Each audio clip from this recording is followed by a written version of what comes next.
Hello everyone, आप सभी का एमपीपीएससी स्टडी आईक्यू पर बहुत बहुत स्वागत है। उम्मीद है आप सभी लोग अच्छे होंगे और आप सभी की तैयारी बेहतर चल रही होगी। दोस्तों, आज हम एक बहुत ही इम्पॉर्टेंट टॉपिक पर बात करने वाले हैं और वही टॉपिक है डिसिप्लिन।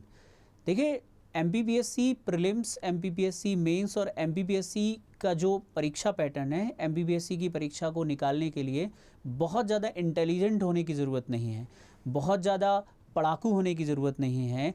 एमपीपीएससी का एग्ज़ाम क्लियर करने के लिए सबसे इम्पॉर्टेंट चीज़ है डिसिप्लिन। डिसिप्लिन एक ऐसी चीज़ है जो टैलेंट को बीट कर सकता है, क्योंकि टैलेंटेड लोग कहीं ना कहीं भटक सकते हैं, लेकिन जो डिसिप्लिन के साथ चलेगा, अपना एक नियमित, अपना एक निश्चित डिसिप्लिन फॉलो करेगा, उसे सिलेक्ट होने से दुनिया की कोई भी ताकत नहीं रोक सकती।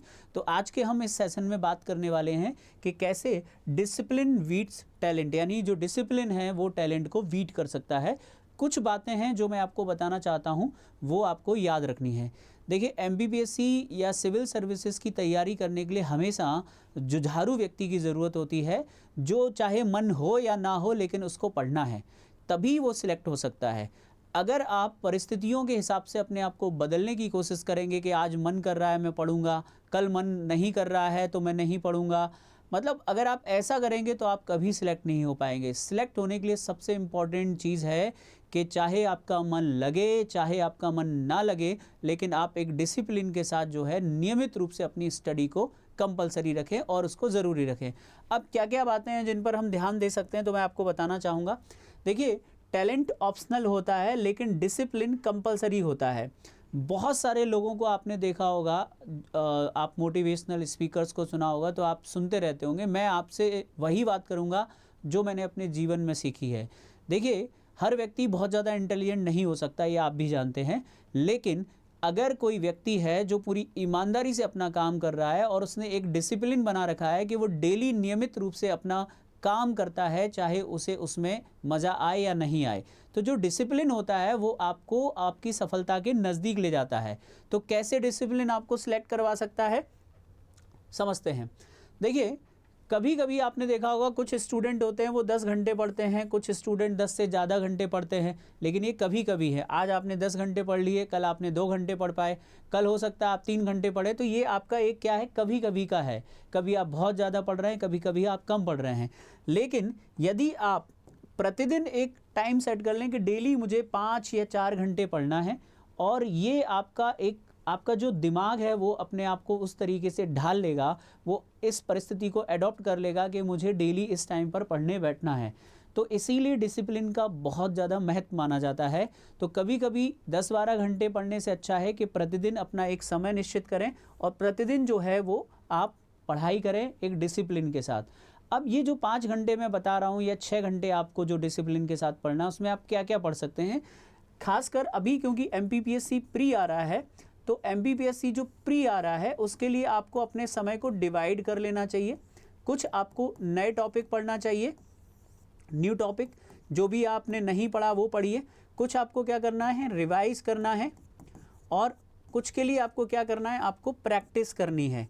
आपको इसी तरीके से अपना टाइम टेबल डिवाइड करना पड़ेगा। अगर आप ऐसा नहीं करेंगे तो क्या होगा कि जो आप नया पढ़ रहे हैं वो भी आप भूलते जाएंगे, जो आपने पहले पढ़ चुके हैं वो भी आप भूलते जाएंगे।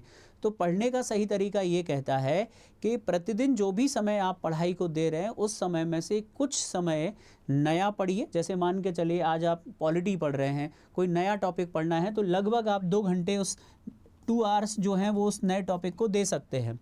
दूसरा क्या कर सकते हैं, जो आपने कल पढ़ा था तो कुछ क्या कर सकते हैं, 1-1.5 घंटा आप लगभग जो है क्या कर सकते हैं, उसको रिवाइज कर सकते हैं, 1 घंटे ले सकते हैं आप। अब कुछ समय, क्योंकि प्रीलिम्स अगर निकालना है तो बिना प्रैक्टिस के प्रीलिम्स निकालना लगभग असंभव जैसा है। देखिए, बहुत बड़ा अनुभव है, आप भी इस बात को समझते होंगे। थ्योरी को पढ़ना और उस पढ़ने के आधार पर प्रीलिम्स के क्वेश्चंस को सॉल्व करना थोड़ा सा डिफ़िकल्ट होता है। आप तभी उसको आसानी से सॉल्व कर सकते हैं बिना किसी प्रेशर के, जब आपने प्रैक्टिस बहुत अच्छी कर रखी हो। इसीलिए कहा जाता है कि पीटी को अगर क्रैक करना है, पीटी को अगर क्वालिफाई करना है तो प्रैक्टिस बहुत ही ज़रूरी है। तो तीसरे नंबर पे आपको क्या करना है, अपना कुछ समय निकाल कर आपको प्रैक्टिस भी करनी है। ठीक है, ये आप डेली अलग अलग टॉपिक्स की प्रैक्टिस कर सकते हैं। इसी तरीके से आप अपने प्रीलिम्स को क्रैक कर सकते हैं। तो बेसिकली आपको क्या करना है, डेली अपने कुछ घंटे निश्चित कर लीजिए, अपना टाइम टेबल सेट कर लीजिए कि मुझे इस टाइम पर पढ़ना ही पढ़ना है, चाहे दुनिया में भूकंप आए, चाहे सुनामी आए, चाहे कुछ भी आए।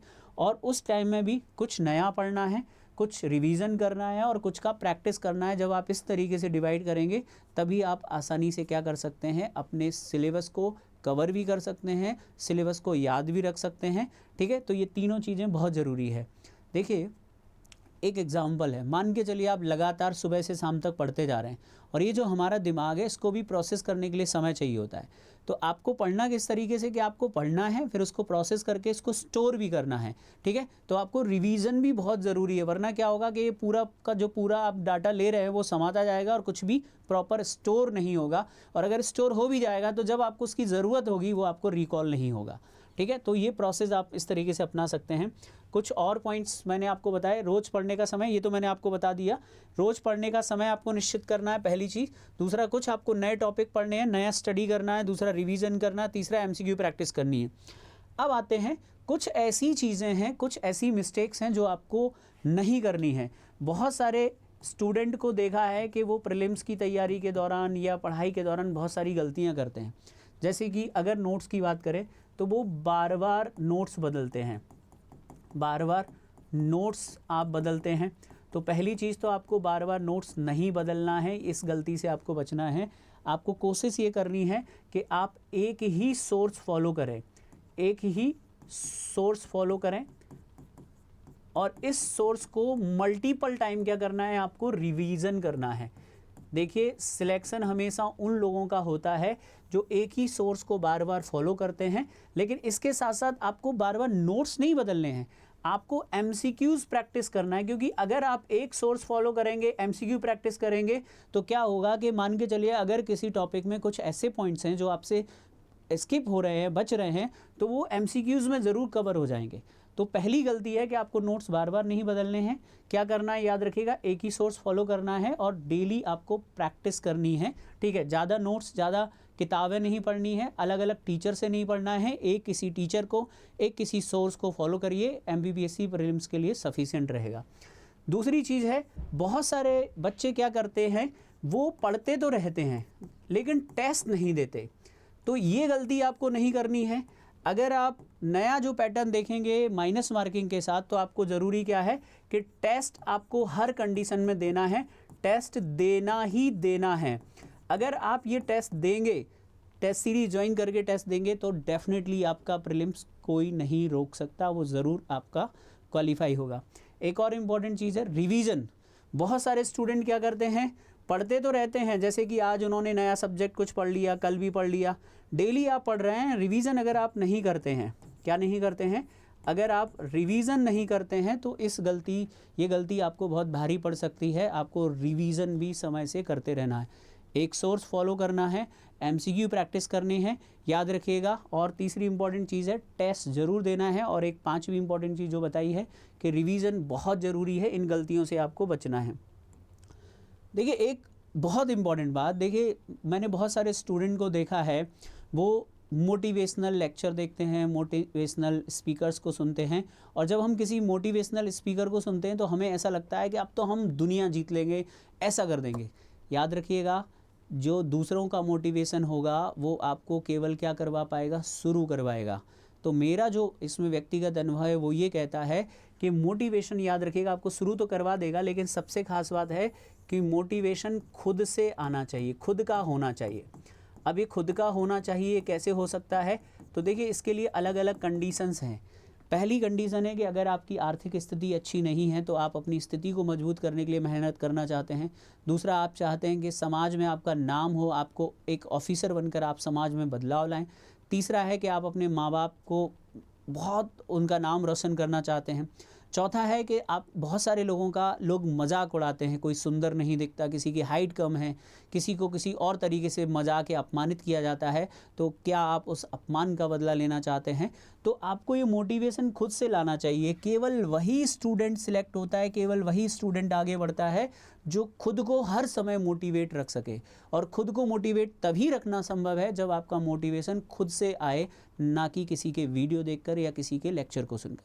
ठीक है, आपको ऑफिसर क्यों बनना है, अगर आपको इसका आंसर पता है तो वो चीज़ आपको पढ़ने के लिए प्रेरित करेगी, आपके अंदर एक जुनून पैदा करेगी। एक और बहुत इंपॉर्टेंट चीज़ है कि मोटिवेशन क्या कर सकता है, शुरू करवा सकता है, लेकिन याद रखिएगा सिलेक्शन जो है, सिलेक्शन क्या करवाएगा या उस चीज़ को फिनिश क्या करवाएगा, डिसिप्लिन करवाएगा। यानी कुल मिलाकर कहने की बात यह है कि अगर आप डिसिप्लिन के साथ अपनी तैयारी कर रहे हैं, डिसिप्लिन के साथ अपनी एक रूटीन फॉलो कर रहे हैं, तो निश्चित आपको थोड़ा समय लगेगा, लेकिन आपकी सफलता को कोई रोक नहीं सकता।